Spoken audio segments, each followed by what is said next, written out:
Good morning students. आज हम पढ़ेंगे हिंदी व्याकरण में वचन। वचन मीन्स इंग्लिश में क्या कहते हैं, नंबर्स। टोकरी में बहुत सी सब्जियां रखी हैं। माली पौधे सींच रहा है। कक्षा में लड़के बैठे हैं। मैदान में गाय चर रही हैं। राजपथ पर घोड़े दौड़ रहे हैं। बैठक में बहुत सी स्त्रियां हैं। तो इन वाक्यों में टोकरी, माली, कक्षा, मैदान, राजपथ तथा बैठक शब्द उनके एक होने का एवं सब्जियां, पौधे, लड़के, गाय, घोड़े और स्त्रियां शब्द उनके एक से अधिक होने का ज्ञान करा रहे हैं। अतः टोकरी, माली, कक्षा, मैदान, राजपथ और बैठक एक वचन के शब्द हैं तथा सब्जियां, पौधे, लड़के, गाय, घोड़े और स्त्रियां शब्द कैसे वचन है, बहुवचन है। तो हम इसको कैसे परिभाषित कर सकते हैं? शब्द के जिस रूप से उसके एक या अनेक होने का बोध होता है उसे हम वचन कहते हैं। अब हम पढ़ेंगे वचन के भेद। तो वचन के कितने भेद होते हैं? वचन के दो भेद होते हैं, एक वचन, बहुवचन। एक वचन क्या है? शब्द के जिस रूप से एक प्राणी, एक वस्तु अथवा एक पदार्थ का बोध होता है उसे हम एक वचन कहते हैं। जैसे मैदान में बकरी चर रही है। कितनी बकरी चर रही है? एक बकरी चर रही है। तो ये क्या बोध करा रहा है? एक वचन का।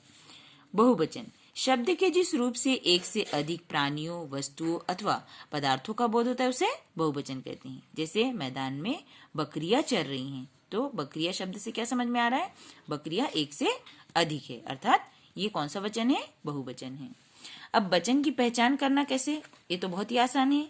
कोई चीज एक संख्या में होगी तो वो एक वचन, और एक से अधिक होगी तो वो बहुवचन। अब एक वचन से बहुवचन बनाने के नियम पढ़ेंगे, जिसमें पहला क्या है? अकारांश शब्दों के अंत में ए जोड़कर बहुवचन बनाना।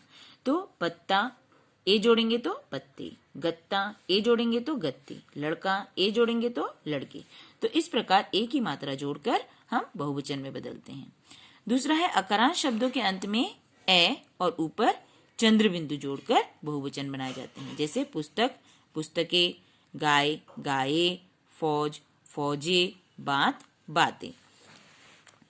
अकारांश शब्दों के अंत में ए जोड़कर बहुवचन बनाए जाते हैं। जैसे कथा, कथाएं, माता, माताएं, शाखा, शाखाएं, चिंता, चिंताएं। इसी प्रकार इकारांत और इकारांत शब्दों के अंत में या और चंद्र बिंदु जोड़कर बहुवचन बनाए जाते हैं। रीति, रीतियां, स्त्री, स्त्रियां, विधि, विधियां, कली, कलियां, पूरी, पूरिया। उसी प्रकार या शब्द वचन परिवर्तन के समय या हो जाता है।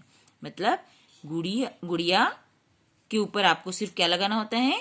चंद्र बिंदु। तो अगर हम या लगा है और बहुवचन बनाते समय या के ऊपर चंद्र बिंदु लगा देंगे तो वो बहुवचन में परिवर्तित हो जाएगा। उकारांत, उकारांत तथा औकारांत शब्दों के अंत में ए और चंद्र बिंदु जोड़कर भी बहुवचन बनाए जाते हैं। वस्तु, वस्तुएं, धेनु, धेनुएं, ऋतु, ऋतुएं। हिंदी भाषा में बहुत से बहुवचन एक वचन के अंत में गण, वृंद, जन, वर्ग, दल, लोग आदि शब्द लगाकर भी बनाए जाते हैं। जैसे मुनि, एक मुनि है तो मुनि, और बहुत सारे मुनि है तो हम उसको क्या कह सकते हैं?